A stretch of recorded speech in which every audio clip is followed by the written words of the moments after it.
bandiraɓe sehilaɓe heɗotoɓe radio Juillet sare jaam hiire moon hande ko ñalawma talata hawri ko jeenayi lewru juillet hitande ujunnaje ɗiɗi nogas nayyi gaddini on habaruji moon e ɗemgal Pulaar tituji meɗen mawɗi ko ɗiɗi tan ko toon to États-Unis kaltanande koko fate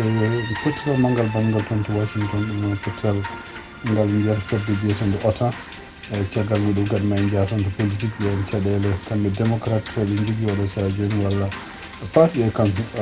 président Joe Biden pour yo oppu campagne walla yo fodde campagne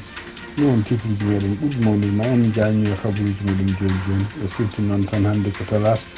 jeenayi lewru juillet hitande ujunnaje ɗiɗi e nogas nayyi musidɗo men Amadou Touré haalte moon ma gartu joni joni so Allah jaɓi.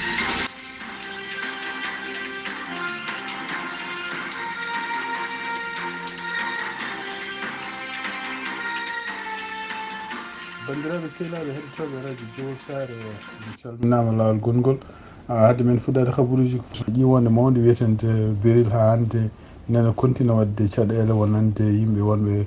diwan Ohio diwan Indiana diwan kadi toon to Michigan ene wayno ko hanki walla guila hecci hanki jamma faat ñalawma hanki ndeɗo ƴiwonde bonni no fewi toon to diwanuji Texas e Louisiana oɗo saha joni yimɓe waɗi hen yimɓe mayɓe seeɗa e tugnade kadi habaruji gumri toon donc hande tugnade karallo biyeteɗo Phil Clotbach kañum emani ko karalla ko fate enne ɗiɗo keneli walla ɗeɗo ƴiwen o wi wonde ko ndeɗo ƴiwonde wiyetede Beril no ardini kamɓe foof semtiniɓe kamɓe haralaɓe ko fate e ɗiɗo kenel walla ƴiwol ɓe mbi wonde ko d' abord no ardini heewi dole no fewi e ɗum ɗon kadi hewani wadini hen par ce que keneli mbaɗi ni walla ƴiwole mbaɗi ni kewi arde tan koye hakkude lewru août kunde muɗum walla mayirɗe muɗum kono noon ndeɗo ƴiwonde fuɗɗima guila mois de juin ma hen Beril kadi heewi dole no fewi non seulement arde ndiyam ha heewi kadi hendu muɗum vitesse o no heewi yeehi ha ken wona temedere e kilométre uji 4 par heure ɗum kadi ko hunde hulɓinide donc waɗi hakkude Texas e Louisiana hakke yimɓe jetatoma hen no continue ha hande hisede ken ɓuura million ngaji tati galle ɗum noon ko hakkude ɗiɗi état ji ɗiɗi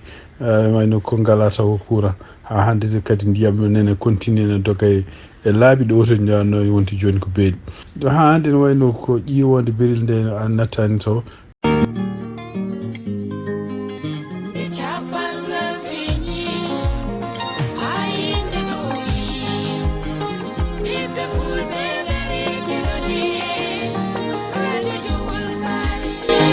habaruji men toon to Washington hande ne wayni ko kanko président Joe Biden o wawi hande jaɓɓade toon to Washington hono délégation ngaji gummiɗi toon to Europe surtout taw ko yimɓe jeeyaɓe fedde wiyetende OTAN noon ko fedde créade guila hitande ujunere temedde jeenayyi e capanɗe nayyi e jeenayyi ko fedde kadi jibinade caggal deuxiéme guerre mondial e ɗum noon wayni ko kanko président Joe Biden o wawi jaɓɓade ɓeɗo kadi o wawi kadi wadde discours makko juɗɗo soɗo discours o kadi o siftini hen wonde ko ɗon ɗoɓe goni ɗo ene suudu kadi ɗoɓe kalata ɗo ene ko ɗon kadi e nder hitande ujunere temedde jeenayyi e capanɗe nayyi e jeenayyi ko nder woni kuulal gardagal ciññinagal kuulal koɓe mbiyata so tawi neɗɗo memi goto e meɗen tan ene fo janane muɗum ɗum woni signina pour OTAN ene wayno kadi o haali hen o wi gueɗe kewɗe mbaɗama hen ndeɗo fedde woni wiyetede tan ene wawi darade ha ken haɗa wiyete ko wiyete kala ko wiyete démocratie ko fedde kadi wawde hadde yimɓe ko dictateur uji ko wayno Putin en no haaliri ni e kadi ko kañum ko ndeɗo fedde tan hanno nden yimɓe leñol wiyete ko nazi en dominoɓe adduno en kadi bonnoɓe gueɗe bonɗe ko wawi wonde fo o haali e nder ko discours makko surtout en oɗo saha joni caɗele ɓe jogui wawde kamɓe OTAN rendude e kadi wallude Ukraine par ce que ko leydi janadi e leydi kadi toñadi no wirini o wi kadi ene wayno ko so tawi tan Ukraine wallaka hono kanko Putin tawde anni e makko ko momtude Ukraine heptude kala ko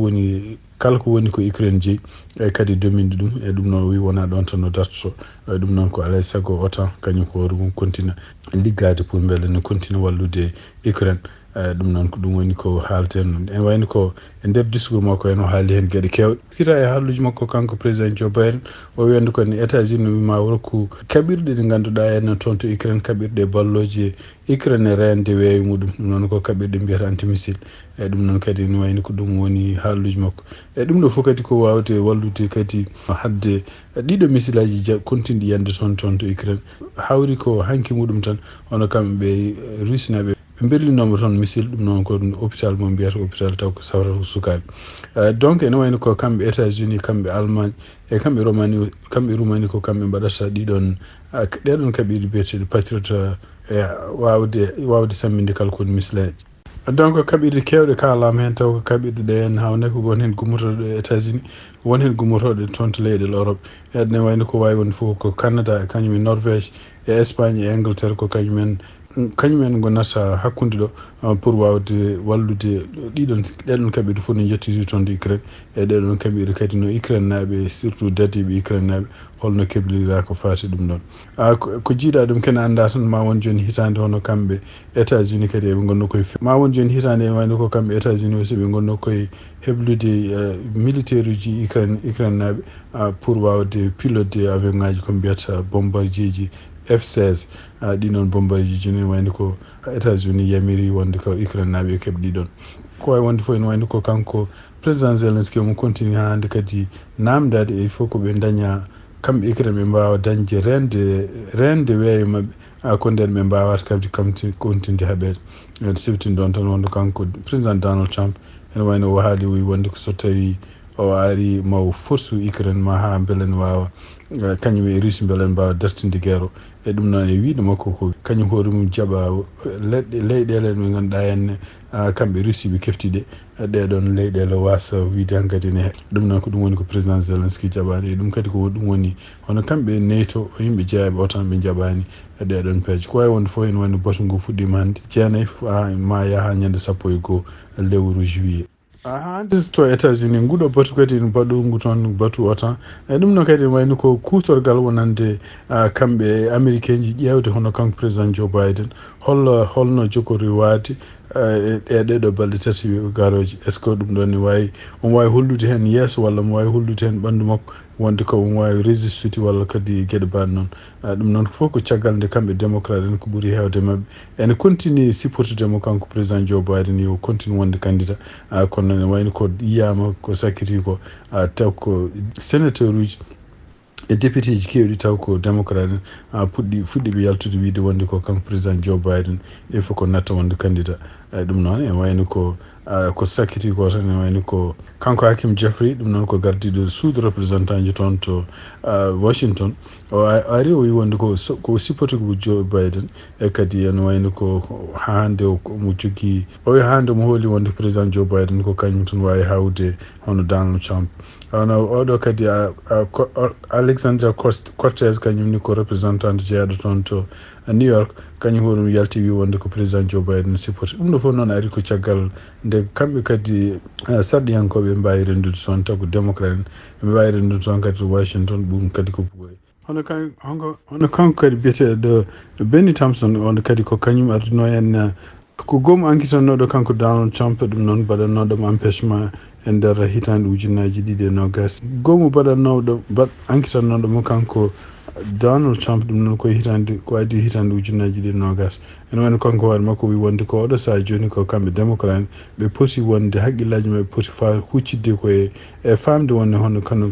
Donald Trump no wawi waɗede fof fotani wonde poɗɗo wonde candidat sibabude gueɗe dewɗe mum ɗe ko wawi wonde fof ene wayno donc hawnaki kanko président Joe Biden e sibabude kadi holludemo kanko hoore makko mo felliti mo jogui hande pellital heddade wonde candidat e hawnaki kadi balɗe garoje ɗe henna so tawi kadi balɗe garoje ɗe kadi hawnaki mo wiye kanko hoore makko mo continue dogde campagne uji makko walla mo waɗa omo haalda e won yimɓe won ko wayno radio walla télévision ji hawnaki kadi ma ustu tooke gonɗe hakkude démocrate e oɗo saha joni ko fama tan kam en wayni koɓe puɗɗima feccade seeɗa hay sinde yimɓe fuɗɗiɓe noddude kanko président Joe Biden yo oppu ɓe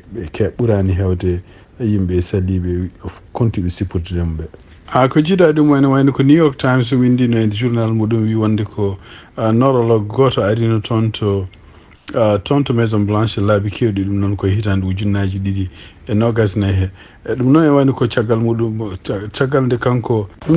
nde kanko Karine Jean Pierre ɗum noon ko toppiti ko fati communication toon to Maison Blanche nde kanko hoore makko dañi caɗele kewɗe jaabade question ngaji saabu jayndiyankoɓe ne kewɓe ne namdoto noon est ce que kanko président Joe Biden o ala ciɗ surtout ñawu mbiyeten Parkinson walla o jogaki probléme haqqille kanko so oɗo debbo Karine Jean Pierre mbiɗen ni toppitiɗo ko fati communication haali no wi wonde ko wonde oɗon toppitiɗo karalla ko fati ɗum ɗon ari toon kono noon ene wayni ko wona président Joe Biden o arno fottude ene wayni ko caggal muɗum hono docteur makko kanko président Joe Biden waɗi kañum hoore mum ɓatake fatude yimɓe journaliste uji wi wonde ko e nder kitale ɓennuɗe en hono kanko président Joe Biden o yiyidiri e lawol gotol kono ala fof ko yiita e makko ñawuji ko fate Parkinson walla probléme uji haqqille gueɗe mbaɗe noon docteur eɓe kalate ɗo noon toppitiɗo ko fate ñawuji neurologie walla ñawuji Parkinson ari toon kono noon on ko addi ɗum ko wona gueɗe patuɗe président Joe Biden donc wawi wonde fof ene wayno ko hande haalluji nan continue ñande fof ene ɓeyda sikkitare wonnande yimɓe votande kanko président Joe Biden est ce que mo wawi kanko hoore makko continue wonde président sibabude duuɓi makko no mbayi hewde habaruji men international ko seeɗa tan ene wayni ko toon to Russie walla toon to Ukraine hande ene wayni ko kamɓe Ukraine naɓe ɓe ne continue hande hoccude yimɓe ɓalli men mayɓe toon to